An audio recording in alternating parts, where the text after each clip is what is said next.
Le fils du président s'était déguisé en ouvrier migrant pour venir inspecter discrètement son chantier. À peine arrivé, il remarqua que les ouvriers ne mangeaient que de maigres soupes claires sans le moindre accompagnement, tandis que le superviseur se régalait de plats riches et copieux. Alors qu'il s'apprêtait à se présenter, le superviseur lui fit remarquer qu'il était obligatoire de porter un casque de sécurité pour accéder au chantier. Il ajouta que ce casque devait impérativement être acheté chez lui pour un prix prétendument raisonnable de 300 yuan. En prenant le casque, le jeune homme constata qu'il était de très mauvaise qualité. Comme il examinait l'objet avec attention, le superviseur lui lança que ce type de casque n'était pas destiné à n'importe qui. Le jeune homme, intrigué, tapa légèrement les casques, ce qui provoqua sa désintégration immédiate. En voyant cela, le superviseur lui répondit sèchement que ce n'était pas ses affaires, qu'il ferait mieux de se concentrer sur son travail, et que s'il n'était pas content, il pouvait partir. Le jeune homme, en colère, dénonça sans détour les pratiques abusives du superviseur qui profitait du chantier pour s'enrichir aux dépens des ouvriers.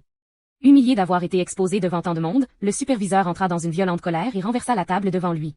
Il déclara alors avec arrogance qu'il était ici chez lui, qu'il contrôlait tout, et qu'il avait le pouvoir de renvoyer qui il voulait.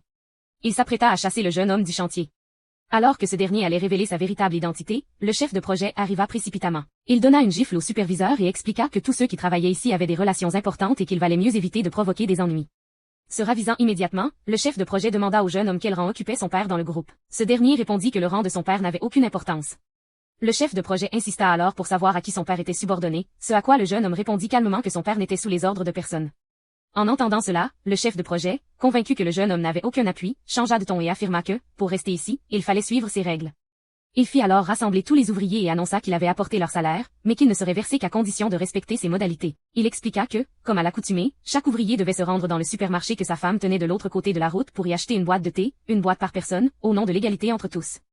Un ouvrier protesta alors que chaque boîte coûtait 2000 yuan, et qu'à ce rythme-là, il travaillait pour rien. Cependant, effrayés par les menaces du superviseur, les ouvriers se turent aussitôt. Le jeune homme voulut intervenir, mais les ouvriers l'en empêchèrent. Dégoûté par l'hypocrisie ambiante, il envoya un message à son secrétaire pour lui demander de venir immédiatement sur le chantier. Il déclara alors devant tout le monde qu'il était le fils du président et qu'il ferait en sorte que les responsables paient pour leurs actes. Mais personne ne le crut. Pire encore, plusieurs individus se jetèrent sur lui pour le frapper. Lorsqu'il perdit connaissance, ils ordonnèrent qu'on le traîne à l'arrière du chantier afin de l'incinérer. Pendant ce temps, le secrétaire du jeune homme arriva sur place.